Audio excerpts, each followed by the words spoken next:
Түркиялық жас жанұя өздерінің балайларын Түркістанда өткізуді жөн көріпті. Үйленгендерінде 2 күн болған бұл жас отбасы киелі шаһарға табан тіреді. Аэропорттан күтіп алған әріптесіміз Нұрсұлтан Нәрзілді жас отбасының балай жайында тарқатып айтып берсін. Құрметті достар, өздеріңізге белгілі жалпы еліміздегі жас жанұялар отбасы көтергеннен кейін өздерінің бал айын алыс жақын шет мемлекеттерде немесе ерекше туристік аймақтарда, аралдарда өткізгенді жақсы көреді. Ал дәл қазір біз Түркістан қаласында орналасқан халықаралық әуежайдамыз. Сондай-ақ дәл қазір халықаралық әуежайдың халықаралық рейстері ұшып келетін тұсындамыз. Өйткені дәл қазір бізге Түркиядан арнайы қонақтар келмекші. Бұл қонақтардың жөні ерекше. Неге десеңіздер, олар жақында ғана шаңырақ көтерген жас жанұя және өздерінің махаббат айларын, бал айларын Түркістан қаласында өткізгенді жөн көрген екен. Ендеше киелі шаһарға келетін біздің түркиялық қонақтарымызды асыға күтудеміз. Түркістан телеарнасымен бірге болыңыздар. Түркиялық қонақтарымыздың жас жанұяның қызықты оқиғаларымен бірге танысайық.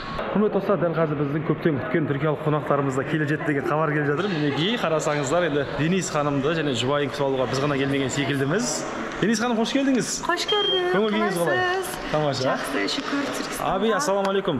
Алейкум салям. Қош келдіңіз. Hoş bulduk. Yolculuk nasıl geçti?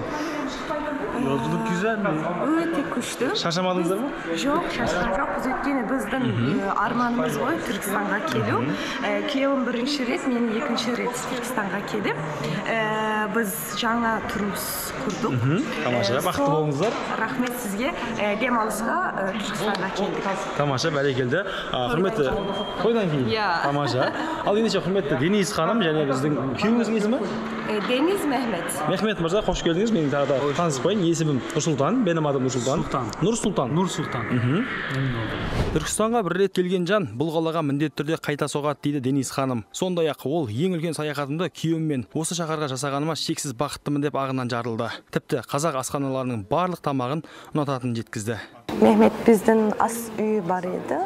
Сол ас үйінің алдында үйі болған.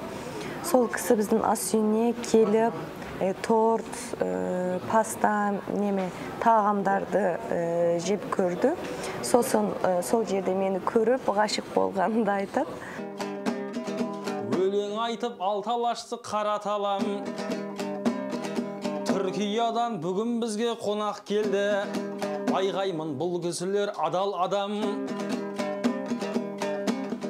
Түрік қазақ қашанда туған бауыр, бір-біріне дұшпан деп қарамаған. Ал қонақтар арнайы қош келдіңдер, Түркістанға келіпті Аданадан. Әгейгәгім. Қымбатты көрермен, өздеріңіз тамашалағандай Түркістанға келген дәл осындай жас жанұя өздерінің бал айын Түркістанда керемет көңіл күйде өткізіп жатыр. Сондай-ақ жалпы осы Атажұртқа келгенде өздерінің ерекше жоспарлары да бар екен. Бүгін ертең Түркістан қаласында, одан кейін Өзбекстанға, көршілес Түркі мемлекеттеріне толықтай сапар шегу өздерінің жоспарында бар. Сондай-ақ айта кетейік, дәл осы Денис ханымның қазақ тіліне деген құрметі, ерекше ықыласының арқасында ол ешқандай мұғалімдің, ұстаздың көмегінсіз-ақ қазақ тілін еркін меңгерген.